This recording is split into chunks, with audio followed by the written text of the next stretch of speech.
What is going on, everyone? Brian here for Apocalypse Movies, and we are here to talk a little Nerd Nation today. Issue number 15. We got a lot of good stuff to talk about today. I am here with my co-host Jake Berlin over here by the controls, and we got some stuff for you today. We got a little bit of Batman and the movie. We've got a little bit of some Moon Knight and what we've got going on with that TV show, and the little bit of Transformers announcement that was kind of dropped today, being Tuesday. But like I said, we are here to just talk about a bunch of stuff today, all nerd related. Mr. Berlin, how are you today? I'm good. I'm adjusting your 16 by 9 right now. It was overlapping into my camera, so don't mind me as the screen is moving on and back on the nice camera. So as you can see, it's pretty fun. I figured it out though. Oh, so, nice, very nice. We upgraded our studio. Yeah, I mean, it looks great, and props to me because I did it all. But mind you, he doesn't let anyone help either. It's very, and you know how I get. It's so comic book heavy. I love it. So comic, and it's good for this show. Obviously, like it works for this show. But yeah, it's the only show that matters. Yeah, it's my show. So. But yeah, no. So we got a bunch of good stuff for you. We're just gonna start off with Moon Knight and the news that apparently they have finally penned or secured a writer. Now we don't know too much about like what's going on with Moon Knight, when it's gonna show.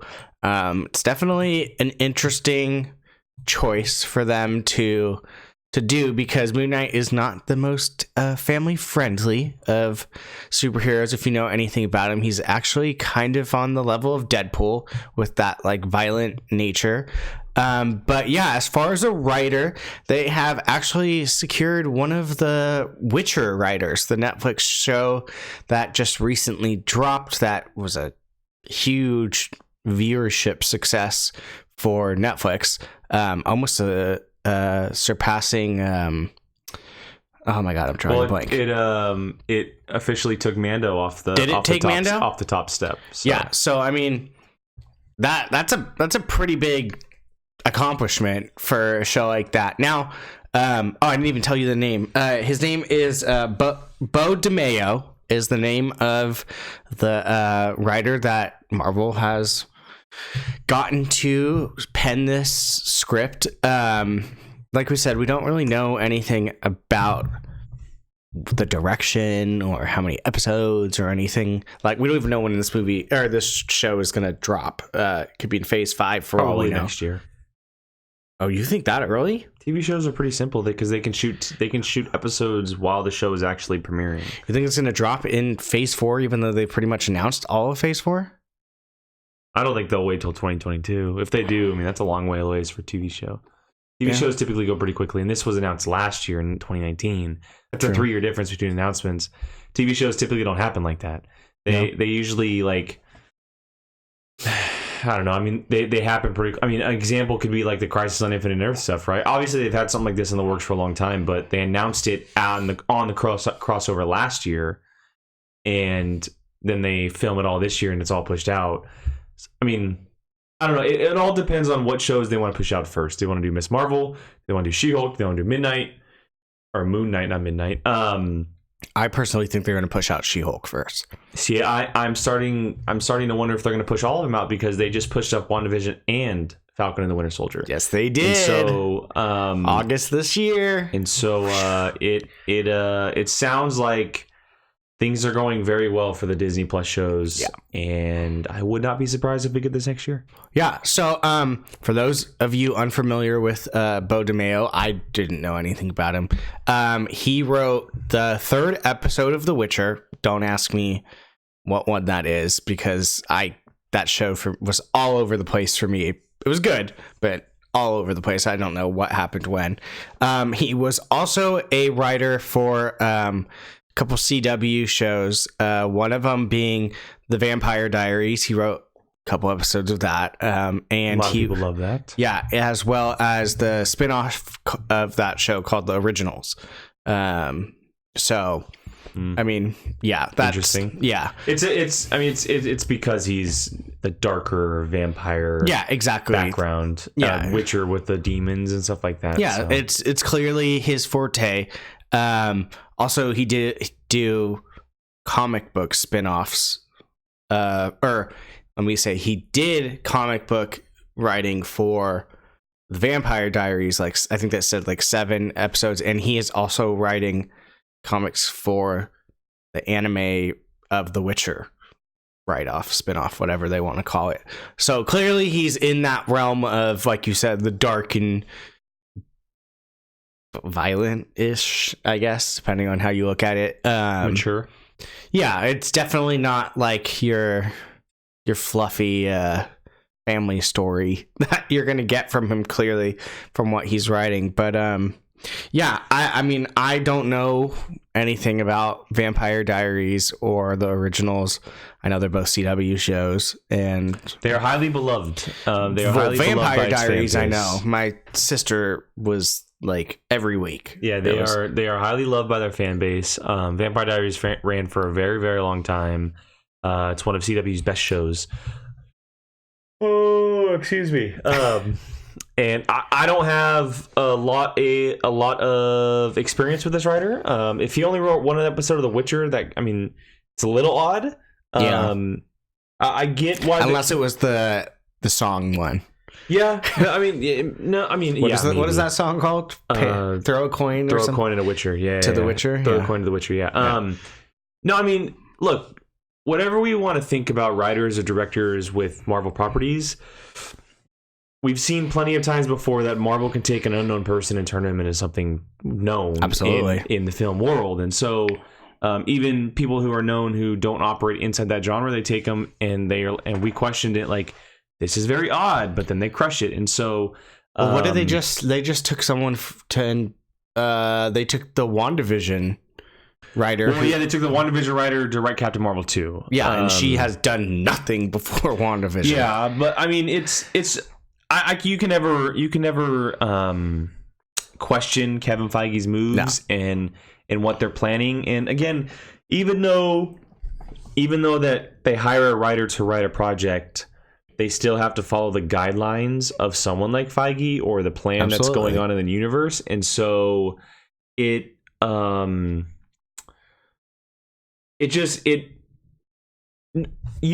hire the most talented writer in the world, the most well-known writer in the world, and you can also hire someone straight out of college at the same time. Yeah. On 2 different properties.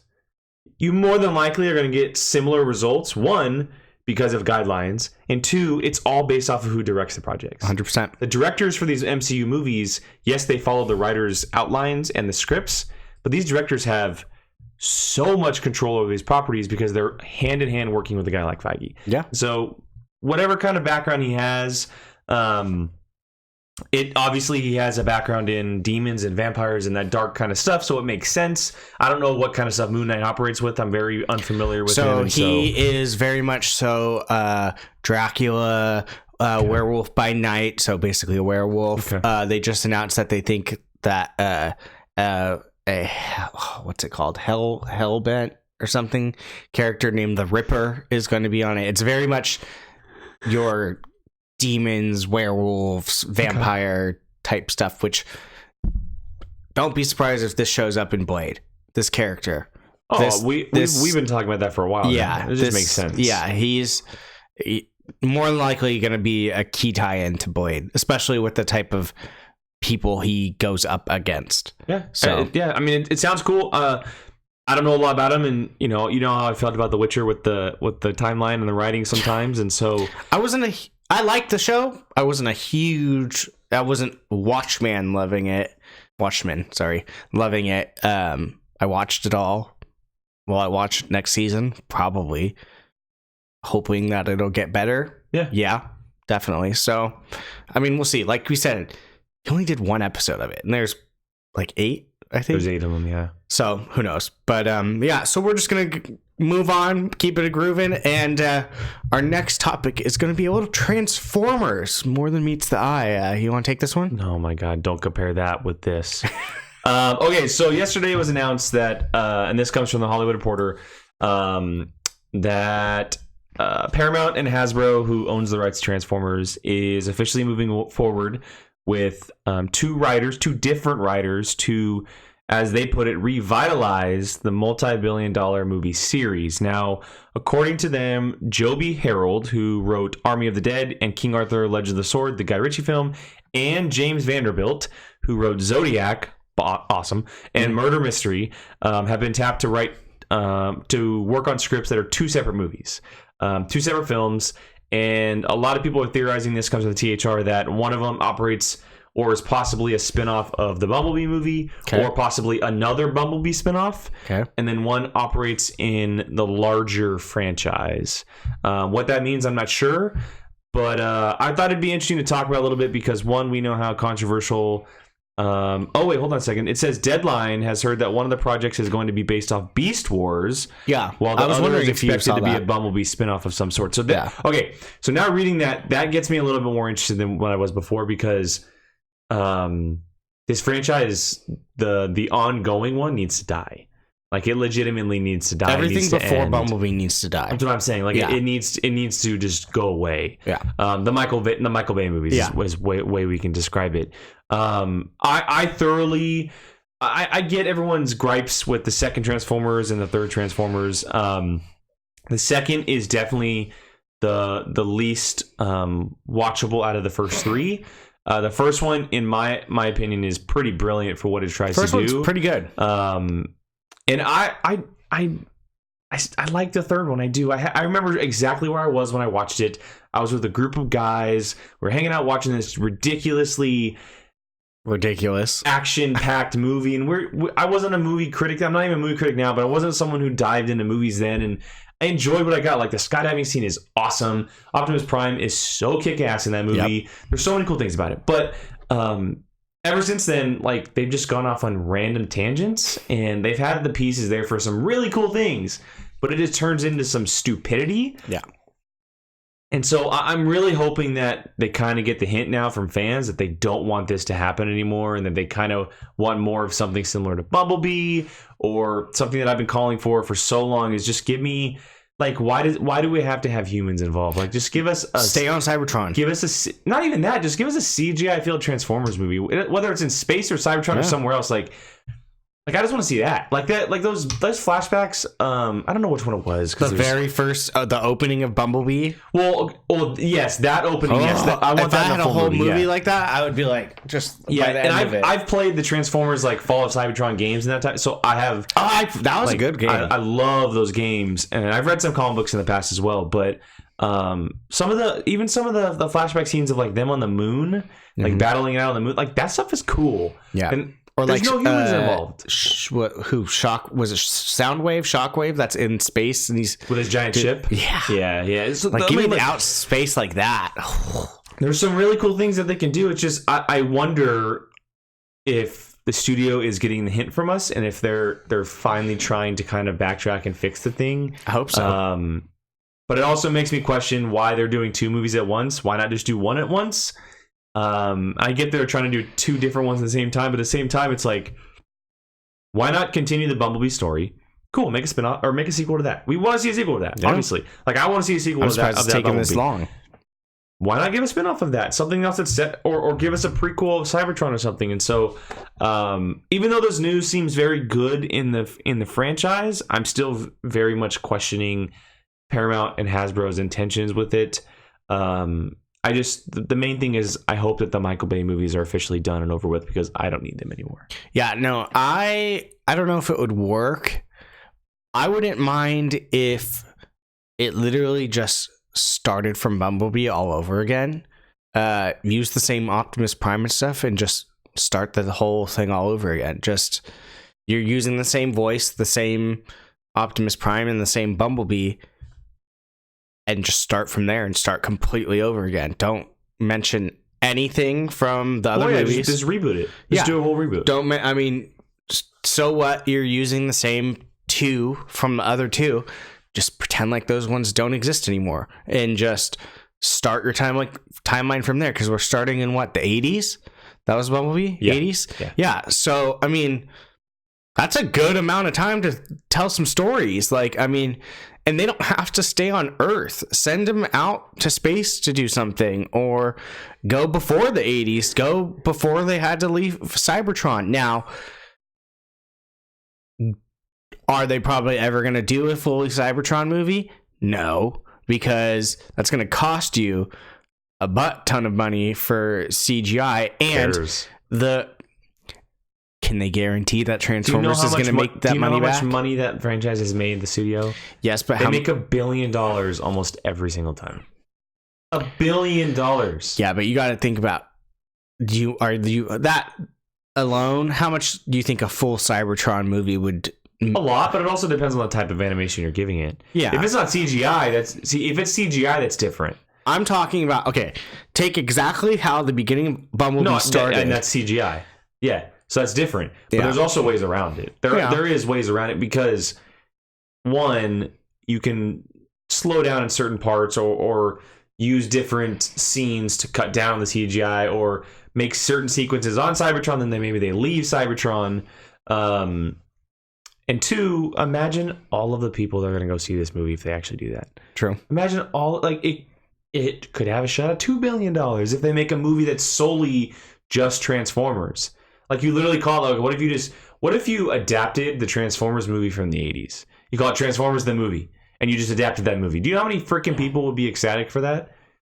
Yeah. But it just seems like the studio is so clammed up on making human character. It's the same thing with Godzilla that we have an issue with. Yeah. That whole universe. 100%. That half the story is human stuff, and we don't care about that. 3/4 the story. We don't care about that. And so... we want to see Transformers beat the crap out of each other. We want to see our monster movies where the monsters beat the crap out of each other. And don't get me wrong, like Bumblebee was awesome, and Bumblebee's fantastic. Haley Steinfeld was great, and the human side of that movie is awesome. Everything minus the agency with John Cena, like that stuff was like whatever. Yeah, but you get to the beginning of that movie, you get to the end of that movie with the fight scene, and the two best things are the Transformers fighting each other. That movie might have saved Transformers. There probably would not even be talks about this if Bumblebee was crap. No, you're right. You're right. And so they're lucky that they pulled that off with that movie, and that people even were still interested to go see it. Now, don't go back to the Transformers 2, 3, 4, 5, whatever. 4 and 5. 4 and 5. 2, 4, and 5. 2, 4, and 5. Fine, I'll give you that one. Although we'll have to rank our Transformers. Although movies. I didn't, maybe just because it was the pure aspect of the dinosaur Transformers. Oh my God. I think I just liked. No, they ruined the Dinobots. They ruined. Oh, well, I'll give you that, but they ruined. They didn't talk. Fair enough. They didn't talk. You ruined the Dinobots. I was so done though with this friend. I still haven't even seen the last one. You don't need to. I'm not going to. What's the last one called? The Last Night. Yeah, with Anthony Hopkins. Yeah. So I mean, the one saving grace in that movie is the Optimus Prime Bumblebee fight at the end. It's the one saving grace. Of which one? The last one. The Last Night. Wouldn't even know. Yeah. But yeah, I mean, I don't know. Poor Mark Wahlberg, dude. I don't know too much about the Beast Wars. I think that's something where it's like super dope. Their animal thing. Yeah, like I'm gonna get the design. I know of it, and I've either read it or watched it. I remember. It sounds familiar. I remember it, like hearing it as a kid. It's just Beast Wars opens at an unspecified time and place where two warring factions of robots have crashed on a strange planet populated by animals like those on Earth. There it is. The planet abounds in mystery with vast deposits of raw energon and evidence of alien activity. Like, if you're going to do that, yes. Like, just do that. No humans. Just literally, like, no why? humans. Like, it sounds incredible. Yeah, if that was the synopsis, people would be like, sounds incredible. Amazing. The only thing that they have to make sure of, which is what they made a mistake with Bumblebee, is they have to make sure they put Transformers in the title. That's why Bumblebee didn't make a lot of money. A lot of people who don't watch trailers or TV don't know what is Bumblebee. Like, what does Bumblebee mean? If you would have said Transformers Bumblebee, that movie would have made at least $200 million more. See, I kind of almost... Trust me, don't get me wrong, I like the title Bumblebee better. No, I'm not saying the title. I almost kind of disagree with you in a way, only No, because that movie would have made so much more if it had Transformers. I almost in the kind of title. disagree with you because people kind of like were just like, another Transformers movie, and now you're gonna throw the name in front of it. People could have been It needed the name. It needed the name. I mean, if you couldn't figure out what it was by Bumblebee flipping and stuff and turning into Bumblebee, again, there's a lot of people on this planet that don't watch television. True. They don't, I guess. and they don't see that stuff. And so, if they just saw something that says Bumblebee and it's in the yellow letters it was, they're not gonna know what that is. Fair enough. But yeah, give me that Beast Wars one. Seriously, I'll take that one in a second. No humans, no aliens. Like I don't want. Like, I want an adaptation of War on Cybertron. Mm-hmm. That's what I want. I agree. And then I'm 1,000% down for Beast Wars. Yeah, Whether maybe I saw a picture like they're wearing like skins of animals. Maybe it's something like what if you did this? And I don't know, like you Transformers gurus, you may yell at me for this, but what if it like the first movie is War on Cybertron, right? It's kind of a combination of war and fall on Cybertron. It's like Planet of the Apes style. Mm-hmm. Go War of the Transformers on Cybertron. That's what you call it. But then parts of the Autobots, parts of the Decepticons, they leave Cybertron because the planet's going to hell. And that ends up the sequel, Beast Wars. They fall on a planet, and Beast Wars, the sequel. Like, there's a cool little combination there. War movie. You give me the two movies that I want. You get my butts in the seat. Yeah. I would instantly be there. Like I'm telling you, if you go through my comicsology, you can see all the Transformers stuff I've read. Oh, I bet. I've read tons of comics, and I played the games, and like it. I want a good one. So you want to see a war for Cybertron, and then a war. Beast 1,000%. That's honestly, that's all I care about. That is legitimately all I care about. I mean, I'm definitely not going to what's say the no beginning to of it. Bumblebee? War on Cybertron. Absolutely. Give me that. The best part of the whole. And you know what? Give me a Transformers war movie that's only 90 minutes long. Yeah, well, that's fine. I don't need 120. I don't need 130. I want 90 minutes of pure chaos. Yeah. Of iron clanking. That's all I want. And that vroom, vroom, vroom, vroom noise when they turn. I love when they switch. Everything. Yeah. That would be a good one. I mean, all right, on to our main topic. Yeah. So our main topic is that Batman has started filming. The movie that seemed like it was never going to happen with Ben Affleck, and then finally just came out of nowhere with Robert Pattinson, has finally begun shooting. We know the cast. It's everyone that we've been talking about in previous movies. Main thing being, not the main thing, but one of the cool things that we just recently found out. We know that Peter Skarsgård was cast as an unknown role, and Jamie Lawson was cast as an unknown role. But now, since it has started filming, they have released who these characters are, and they're nobodies. They're not at the moment. At the moment, yeah. Got to keep that in mind with comic book movies. But they're at this point in time, they're not namesake characters. Peter Skarsgård is playing the Gotham DA called Gil Coulson. I mean, the first thing everyone immediately assumed was Harvey Dent. I mean, we never know. And then the Jamie Lawson's character is named Bella Real, and she is a mayoral candidate. So, I mean, I'm not going to say mayoral because that's way too hard to say. I'll say running for office. Candidate for mayor. She's running for office. Yeah. Mayoral candidate. Well, that's too difficult. It's I had to why is that word even in it? I don't know. I had to say it very slow, just like a burglary. Just making everything more complicated. Hate those ones. But yeah, so those are what those two are playing. Also, very interesting to note that the name of Paul Dano's character is not Edward Nygma. At the moment. It is Edward Nashton. I'm cool with that. That whatever. Maybe it goes by an alias. Yeah, maybe it has a different, like... Maybe Edward Nygma was a little too ridiculous for... Yeah, or maybe he's a copycat. He could what if he's like, oh my god, this guy's name is Edward, we have the same initials, he's like maybe he's like this lost soul and he takes on the mantle of Riddler. It could very well happen. Yeah, who knows? I mean, we don't know. Obviously we have Robert Pattinson playing Bruce Wayne Batman's no way. A shocker. Zoe Kravitz playing Selena Kyle, Catwoman. Paul Dano as Edward Nashton, the Riddler.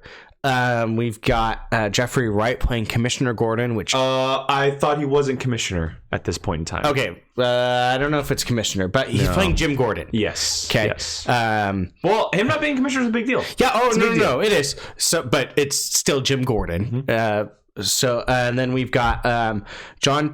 I can't say his name. Turturro. Yeah. Is that how you say in Transformers? Yeah, in Transformers.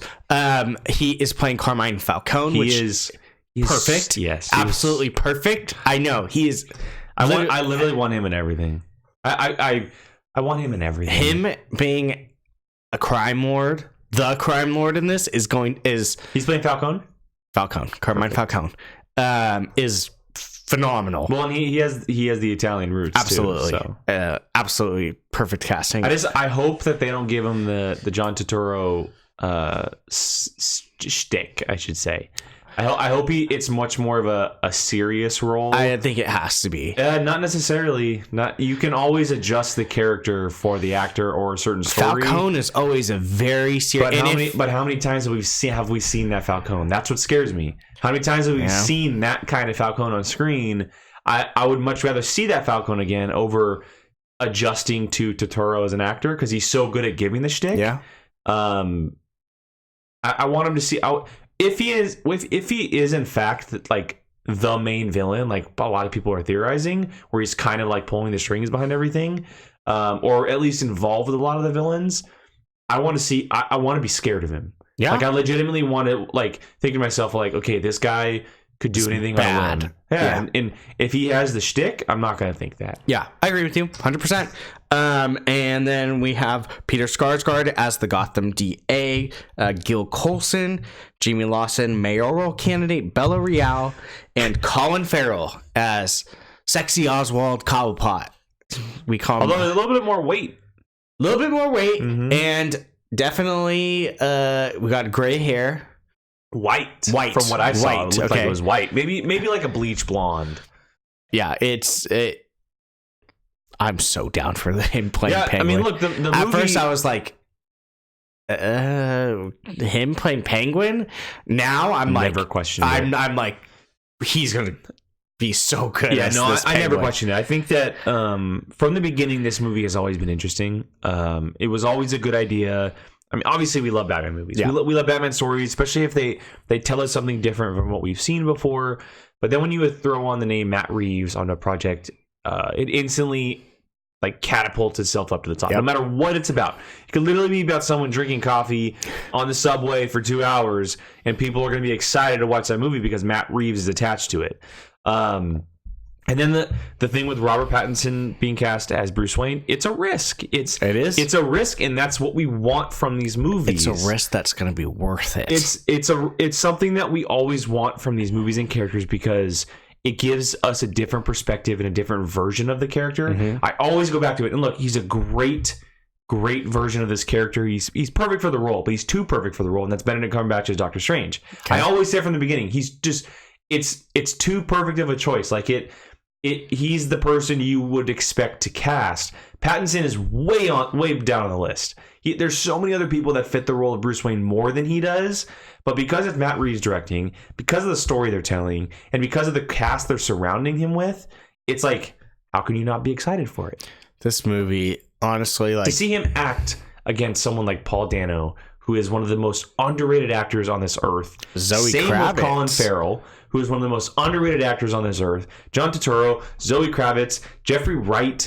I mean, who's going to play freaking Alfred? I mean, do we have an Alfred yet? Oh, yeah, it's Andy Serkis. Oh, Andy Serkis. There we go. Even Forgot better. that one. Is that locked? Sorry. Yes. That's locked? Okay. Yeah. So, I mean, yeah, Andy Serkis and Robert Pattinson is like... The names attached to this is no effing joke. Like, they are saying, like, we are doing the Batman movie, and we're going to do it. Again, it's Matt Reeves. I know. It's the reason why. It's literally the reason why. You have John Turturro, Colin Farrell, who I'm pretty sure both of them have nominated for an Oscar at one point. You have Andy Serkis, who should be nominated for every motion capture role he should ever be doing. Yeah. Zoe Kravitz, who is one hell of an actress. She's got to have been nominated for something. Not an Oscar, but something. Not probably. an Oscar, but maybe something on Big Little probably. Lies. You have Paul Dano, who again he's been nominated, I believe, for a role of a Beach Boy. That movie he played one of the Beach Boys in. And you have Matt Reeves, who just absolutely demolished expectations with the Planet of the Apes movies. Yeah, what I forget what those movies were. They were just okay, weren't they? Yeah, you suck. I'm kidding. No, I love those movies. It's literally there's a poster of it on my wall. You're welcome. Hi, Caesar. Stop. Love you, bud. Well, we already know how much you love the Planet of the Apes. I'm telling you, anything Matt Reeves touches like turns to gold at this point. This movie is going to be an absolute like. I don't even. I'm almost afraid I'm setting my expectations too high, just because I'm so excited for it. And here's the problem: I read The Last Halloween The Last Halloween, right? Long Halloween, The Long Halloween. If it is anything like that comic, it's going to be amazing because I have never burned through a comic so fast. Like I was literally like through my phone, like I don't want to be bothered. And with a cast like this, it could be incredible. Even like just Jeffrey Wright as like, no, he's one of the most underrated guys too. He's like, incredible as Jim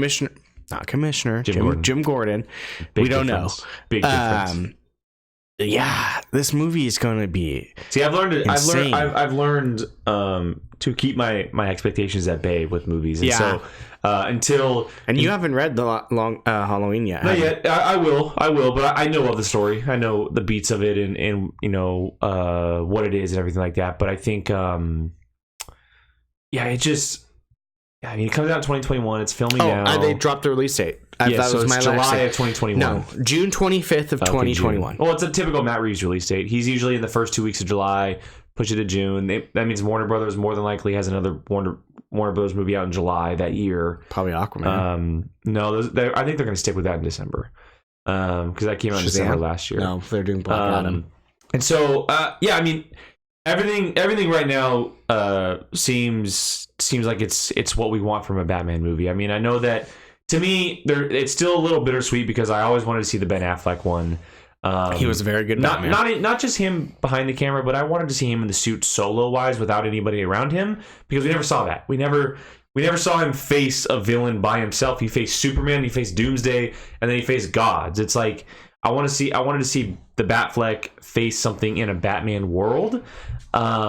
But now that we're not getting that, you know, I kind of have to back off a little bit. I'm very much looking forward to seeing him tackle someone like the Riddler and Penguin. Very, very interesting combination of villains so far. We'll definitely be getting more, obviously, because if it is the Long Halloween, if it is the Long Halloween, we're going to see a lot of them. There's about 12 villains. But we also have to keep in mind that comic books like that are very hard to adapt. Yeah. And so it'll more than likely be a very loose adaptation of the comic. Yeah.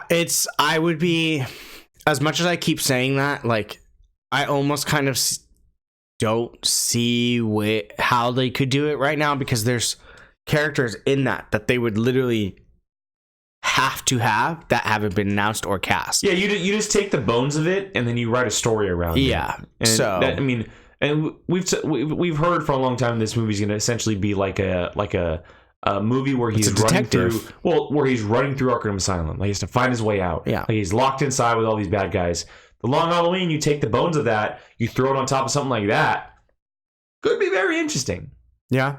I do really think and would really like to see a more detective-y aspect to these Batmans. Yeah, that's what Matt Reeves is going to do. Yeah, exactly. So, and especially with the cast like this where you use their acting. Like it doesn't need to be like, oh, here's a fight here. There's the Riddler. Let's fight him. Oh, there's Penguin. Let's fight him. No, like give us like the character, like more talking of stuff. Like I'll be all in on that. The only example you need of that is the Planet of the Apes movies.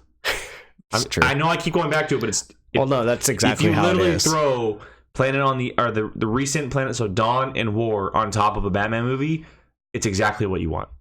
That what you're talking about is Dawn of the Planet of the Apes and War for the Planet of the Apes. What if Alfred has a pet monkey? No. Named Caesar. No. I'm just kidding. Go try that. But yeah, so that's it. That's all we got for you today. We hit a little bit of Transformers. We hit a little bit of Moon Knight, and of course the Batman, and the excitement we have for that. Not that far away. Well, year and a half. It's gonna come faster than you know it. Pretty soon you're gonna have a trailer, and then here comes the movie. But yeah, so there'll probably be a trailer with Wonder Woman. Doesn't Wonder Woman come out in June? Oh, it comes out in December or June. Never mind. I thought it came out in December. It was supposed to come out in December. Never mind. Never mind. I was like, whoa, never mind. Back out. No. Wait a minute. That's cancel that. That's very early. No bueno. Maybe something towards the end of the year. Maybe we'll look at like November. They'll probably drop it for the Super Bowl Batman next year. Oh, I was gonna say not this year. I was like, what are you talking about? Just started filming. Yeah, that's what I'm saying. That's why I was so confused. I can't say that when the Super Bowl is this week and expect me to think it's next year. But yeah, for Nerd Nation, this is issue number 15. I am Brian. This is Jake. Check out all of our platforms that we have. We have obviously YouTube. We're on Spotify, Anchor, Apple. And if you love the Schmodown, we're tossing our hats in that arena and gonna start doing some Schmodown type stuff. If you don't know what Schmodown is, check it out. But it's that beautiful poster behind you. Yes, it's this one right here. But yeah, for Pogflix Movies, I'm Brian. Leave us a comment, especially if you want us to read your comment on Saturdays when we go through the comments and respond to them out loud. Hit that like button, and as always, subscribe. One thing, you mentioned comments. A good way to be involved with the show is kind of shifted into each person bringing topics to the show. Mm-hmm. Comment with topics you may want us to talk about, and absolutely, we can bring them in and talk about them, because that's why we're here. We're not here to talk about the most popular things going on. Yeah, we're not reporting the news. A random eclectic group of thing, and we've kind of stepped away from doing the news stuff, and we want to have more discussions on stuff that matters, and whether it's new, old, or relevant or irrelevant. So if you have something you want us to talk about or be involved with, comment, let us know. Yeah, absolutely. And just let us know. Maybe say like, hey, talk about this in Nerd Nation, and we'll write it down. But as always, for our Pogflix Movies, I'm Brian. That is Jake, and we will catch you guys next time.